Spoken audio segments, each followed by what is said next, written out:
Praise the Lord. கர்த்தரை எக்காலத்திலும் ஸ்தோத்தரிப்போம்.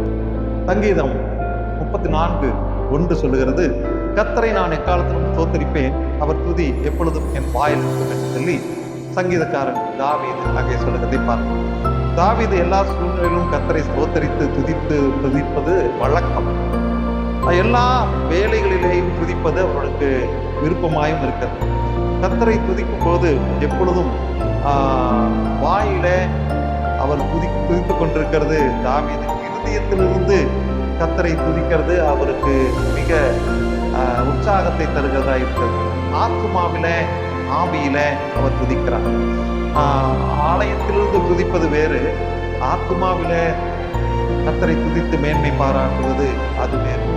தேவனுடைய நாமத்தை எப்பொழுதும் எல்லா நேரத்திலையும் துதிக்கவும் ஸ்தோத்தரிக்கவும் பழகிக்கொள்வோம். தாவீதினிடத்துல இருந்த அந்த அனுபவம் நமக்குள்ளா உண்டாகட்டும். தேவன் நம்மை ஆசீர்வதிப்பாராக.